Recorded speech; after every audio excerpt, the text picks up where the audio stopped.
Bêhna jinê dengbêjiyê Ayşe Şan, Arslan Özdemir. Ayşe Şan zimanê xwe yê dayîkê bi dengekî ku bi şînê hatiye çêkirin xemiland û çarenûsa gelê xwe veguherand melodiyekê. Ayşe Şan ne tenê hunermendek e, lê di heman demê de deng, bîranîn û berxwedana gelê Kurd e. Ayşe Şan ku di 18 Hezîrana 1996 de koça dawî kir, li gorî wesiyeta wê 29 sal piştî mirina wê anîn Amedê û li gor wesiyeta wê hat veşartin. Bi vê xatirxwestina dereng, giringiya wê di çand û dîroka Kurd de careke din derket pêş. Ji ber ku Ayşe Şan ne tenê hunermendek e ku kevne şopiya dengbêjiyê dikîne qonaxên nûjen, lê di heman demê de hilgireke bi hêz a hişmendiya kolektif a Kurd e bi dilsoziya xwe ya ji bo zimanê xwe yê dayîkê û gelê xwe. Ayşe Şan ku di sala 1938 de li Amedê ji dayîk bûye, keça bavekî dengbêj Mihemedê Şan e. Dema ku hê zarok bû, bi bandora kevne şopiya dengbêjiya bavê xwe bi muzîkê re eleqedar bû û li pey şopa wî çû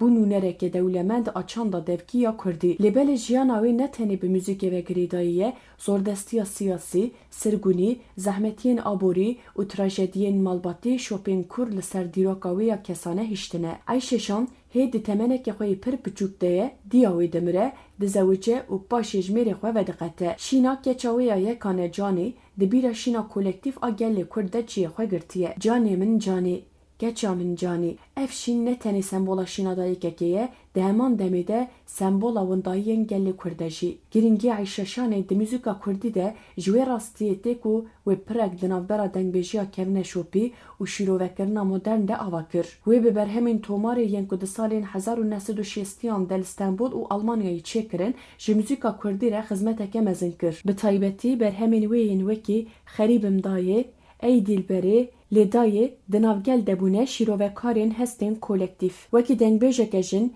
ew yek ji wan kesayetiyan e ku kariya dengê xwe di hawirdora çanda devkî de bide bihîstin. Ew ne tenê bi dengê xwe di heman demê de bi helbesta xwe jî nasnameya şerker a jinên Kurd temsîl dike. Zextên siyasî, qedexeya axaftina bi Kurdî û zehmetiyên aborî ku Ayşe Şan di tevahiya jiyana xwe de kişand, bûn sedem ku ew ji Amedê ber bi Almanyayê ve biçe. Ew demekî li Almanyayê xebitî, lê qet nekarî welatê xwe biterekîne. Dema ku di salên 1990 de bi nexweşiya penceşêrê re tê digoşiya, nekarî vegere axa xwe ku dixwest lê were veşartin ango Amedê. Ayşe Şan ku piştî mirina xwe li İzmîrê hate veşartin, di sala 2025 de wesiyeta wê hate bicîanîn û cenazeyê wê anîn Amedê. Ev dilsoziya derengmayî di heman demê de rûbirûbûna civaka Kurd bi bîranîna xwe re ye. Cihê Ayşe Şanê di dîrok û çanda Kurdan de ne tenê bi nasnameya wê ya hunerî, di heman demê de wekî hilgirê berxwedan û bîranînê jî hatiye şekilkirin. Di berhemên wê de mijarên wekî jinbûn,